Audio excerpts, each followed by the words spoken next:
नमस्कार, न्यूज 18 के digital platform पर आपका बहुत स्वागत है। मैं हूं आपके साथ अंशिका पाठक। प्रधानमंत्री नरेंद्र मोदी ने एक तरफ ब्राजील में हुए ब्रिक्स शिखर सम्मेलन में हिस्सा लिया, तो वहीं दूसरी तरफ डोनाल्ड ट्रंप ने अब बड़ी धमकी दे दी है। अमेरिकी राष्ट्रपति सोमवार को ब्रिक्स देशों को लेकर एक बड़ा बयान देकर पूरी दुनिया में तहलका मचा दिया है। ट्रंप ने चेतावनी दी है कि जो भी देश ब्रिक्स की अमेरिका विरोधी नीतियों के साथ खुद को जोड़ते हैं, उन पर 10% का अतिरिक्त आयात शुल्क यानी कि टैरिफ लगाया जाएगा। ये बयान उन्होंने अपने social media platform truth social पर साझा किया। डोनाल्ड ट्रंप ने लिखा, ब्रिक्स की अमेरिका विरोधी नीतियों से जुड़ने वाले किसी भी देश पर 10% अतिरिक्त टैरिफ लगाया जाएगा। इस नीति में कोई अपवाद नहीं है। तो इस तरह जो है अमेरिकी राष्ट्रपति का कहना सामने आया है। इस मामले पर आपका ध्यान देने के लिए धन्यवाद। हालांकि ट्रंप ने इस बयान में यह स्पष्ट नहीं किया कि वो अमेरिका विरोधी नीतियां किसे मानते हैं। यही कारण है कि इसके व्याख्या को लेकर भ्रम की स्थिति बनी हुई है। हालांकि उन्होंने जिस अपवाद की बात की है वो सीधे तौर पर भारत है।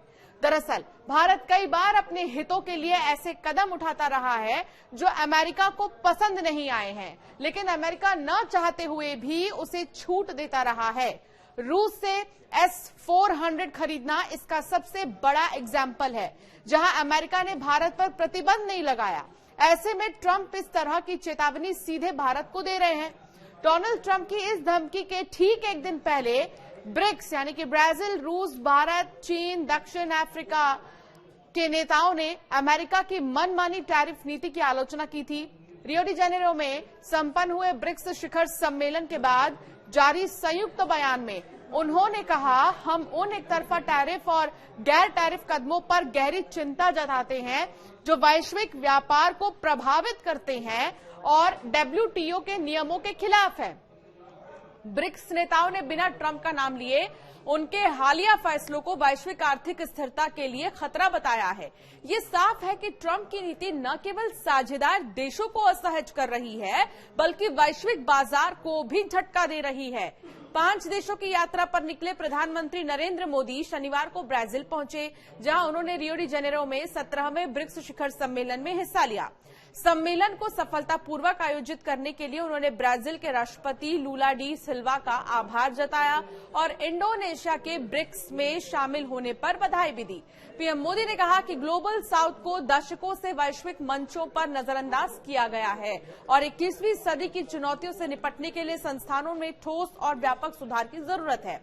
इस बार के ब्रिक्स सम्मेलन में 2 बड़े नेता नहीं पहुंचे, जिसमें चीन के राष्ट्रपति शी जिनपिंग पहली बार इस सम्मेलन में नहीं आए, तो वहीं रूस के राष्ट्रपति पुतिन ने भी वीडियो कॉन्फ्रेंसिंग के जरिए ही इसमें हिस्सा लिया। ये भी बता दें कि पुतिन के खिलाफ अंतर्राष्ट्रीय गिरफ्तारी वारंट जारी है। इसके अलावा ईरान से भी कोई नहीं आया था और ईरान ने विदेश मंत्री अपने भेजे। ब्राजील में रविवार को 2 दिवसीय ब्रिक्स सम्मेलन में कई वैश्विक मुद्दों पर चर्चा हुई। इस दौरान ब्रिक्स देशों ने ईरान हमले और व्यापार शुल्क यानी कि टैरिफ की निंदा की है। हालांकि इस दौरान अमेरिका और राष्ट्रपति डोनाल्ड ट्रंप का नाम नहीं लिया गया। इसके साथ ही ब्रिक्स के नेताओं ने अपने साझा बयान में मिडिल ईस्ट में तनाव पर भी चिंता जाहिर की है। ये भी बता दें कि ब्रिक्स 5 देशों के समूह में ब्राजील, रूस, भारत, चीन और दक्षिण अफ्रीका जैसे देश शामिल है। दरअसल 17वें ब्रिक्स शिखर सम्मेलन के संयुक्त घोषणा पत्र में कहा गया कि हम 13 जून से ईरान के खिलाफ सैन्य हमलों की निंदा करते हैं, जो अंतर्राष्ट्रीय कानून और संयुक्त राष्ट्र के चार्टर का उल्लंघन है। साथ ही ब्रिक्स नेताओं ने मिडिल ईस्ट में सुरक्षा स्थिति पर गंभीर चिंता भी व्यक्त की है। ब्रिक्स नेताओं ने कहा कि हम अंतर्राष्ट्रीय कानून और IAEA के प्रस्तावों का उल्लंघन करते हुए अंतर्राष्ट्रीय परमाणु ऊर्जा एजेंसी के सुरक्षा उपायों के तहत नागरिक बुनियादी ढांचे और शांतिपूर्ण परमाणु सुविधाओं पर जानबूझकर किए गए हमलों पर भी गंभीर चिंता व्यक्त करते हैं। लोगों और पर्यावरण को नुकसान से बचाने के लिए संघर्षों समेत परमाणु सुरक्षा को हमेशा बनाए रखा जाना चाहिए। संयुक्त घोषणा पत्र में ब्रिक्स नेताओं ने कहा कि हम यूक्रेन में संघर्ष के संबंध में अपने रुख को याद करते हैं, जैसा कि संयुक्त राष्ट्र सुरक्षा परिषद और संयुक्त राष्ट्र महासभा समेत कई मंचों पर व्यक्त किया गया है। हम उम्मीद करते हैं कि वर्तमान प्रयासों से एक स्थायी शांति समझौता होगा। इसके साथ ही उन्होंने मिडिल ईस्ट और उत्तरी अफ्रीका क्षेत्र में जारी संघर्ष और अस्थिरता पर चिंता जताई है। आपको बता दें कि ब्रिक्स देशों ने अमेरिका का नाम नहीं लिया, लेकिन उन्होंने कहा कि बढ़ते टैरिफ से वैश्विक व्यापार पर बहुत असर पड़ रहा है, जो WTO के नियमों के खिलाफ है। ब्राजील के राष्ट्रपति लूला दा सिल्वा ने नाटो की तरफ से सैन्य खर्च बढ़ाने के फैसले की निंदा की है। उन्होंने कहा कि युद्ध में निवेश करना हमेशा आसान होता है। ब्रिक्स सम्मेलन में ईरान के राष्ट्रपति मसूद जो है वो नहीं पहुंच सके, लेकिन उनके विदेश मंत्री अब्बास अराक्ची इसमें शामिल हुए थे। इस दौरान उन्होंने कहा कि अमेरिका और इजरायल को ईरान पर हमलों के लिए जवाबदेह ठहराया जाना चाहिए। साथ ही उन्होंने कहा कि इस जंग का असर सिर्फ एक देश तक सीमित नहीं रहेगा। इसके साथ ही ब्रिक्स नेताओं ने गाजा की स्थिति पर भी चिंता जताई है।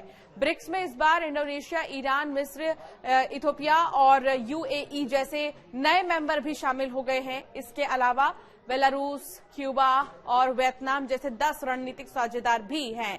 लेकिन विशेषज्ञों का यह मानना है कि नए सदस्यों के शामिल होने के बावजूद ब्रिक्स खुद को एक मजबूत वैश्विक नेतृत्व के रूप में पेश नहीं कर पा रहा है, तो वहीं कई देशों के नेताओं के नहीं आने पर इसकी एकजुटता पर भी सवाल खड़े हो रहे हैं। इसके अलावा ब्रिक्स सम्मेलन में प्रधानमंत्री नरेंद्र मोदी ने ऑपरेशन सिंदूर का जिक्र किया।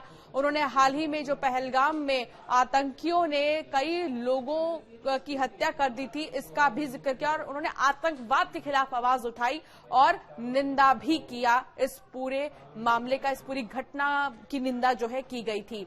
तो इस तरह लगातार एक तरफ जहां आतंकवाद का मुद्दा उठा ब्रिक्स में, एक तरफ जहां मिडिल ईस्ट में जो कुछ हो रहा है उसका मुद्दा उठा है, तो दूसरी तरफ सबसे बड़ा मुद्दा जो उठा नाम लिए बगैर वो था टैरिफ को लेकर। टैरिफ को लेकर ब्रिक्स में जो है चिंता जाहिर की गई है और वैश्विक व्यापार का जिक्र इसको किया गया है और हवाला वैश्विक व्यापार का दिया गया कि वहां पर सबसे ज्यादा जो है इफेक्ट टैरिफ का नजर आ रहा है। आपका क्या मानना है इस वीडियो को लेकर, हमें जरूर कमेंट कर बताएं।